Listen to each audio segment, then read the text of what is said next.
ಅವನ ಹೆಸರು ಆಚಾರು ಭರತ ಅಂತ. ಅವನ ಡ್ರೈವರು. ನಮ್ಮ ಮನೆಯವ್ರ ಹೆಸರು ರಂಜಿತಾ ಅಂತ. ನಿಮ್ಗೆಲ್ಲ ಗೊತ್ತಿರುತ್ತೆ ನೋಡಿ ಫ್ರೆಂಡ್ಸ್. ಶಬರಿಮಲೆ ಯಾತ್ರೆಗೆ ಹೋದಾಗ 4 ದಿವಸನು ನಮ್ಮನೆಗೆ ಇದ್ದು ಹೋಗಿದ್ದಾನೆ ಫ್ರೆಂಡ್ಸ್. ಬೇಕಾದ್ರೆ ನಮ್ಮ ಮನೆ ಅಕ್ಕಪಕ್ಕ ನಮ್ಮೋನರ ಆಂಟಿನ ಯಾರನ್ನ ಕೇಳಿ ಬೇಕಾದ್ರೆ ಹೇಳ್ತಾರೆ. ಅವ್ರನ್ನ ಕರೆದು ಎಂಕ್ವೈರಿ ಮಾಡಿಸಿ ಬೇಕಾದ್ರೆ ಅವರೇ ಹೇಳ್ತಾರೆ. ನನ್ನ ಸಾವಿಗೆ ಅವರಿಬ್ಬರೇ ಕಾರಣ. ಆಚಾರ್ಯ ಭರತ, ರಂಜಿತಾನೇ ಕಾರಣ. ನೋಡಿ ಫ್ರೆಂಡ್ಸ್, ಇವರಿಬ್ರು ನನ್ನ ಮಕ್ಕಳು.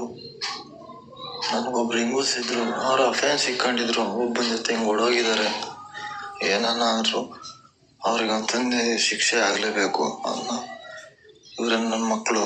ನೋಡಿ ಫ್ರೆಂಡ್ಸ್, ಏನನ್ನಾಗಲಿ ಅವ್ರ ಶಿಕ್ಷೆ ಆಗಲೇಬೇಕು ಫ್ರೆಂಡ್ಸ್. ನನ್ನ ಸಾವಿಗೆ ಅವರಿಬ್ಬರೇ ಕಾರಣ.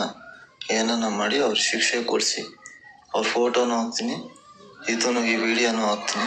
ನಿಮ್ಮ ಕೈ ಮುಗಿತೀನಿ. ನಮ್ಮ ಮನಸ್ಸಿಗೆ ನೆಮ್ಮದಿ ಇಲ್ಲ ಅವತ್ತಿಂದ.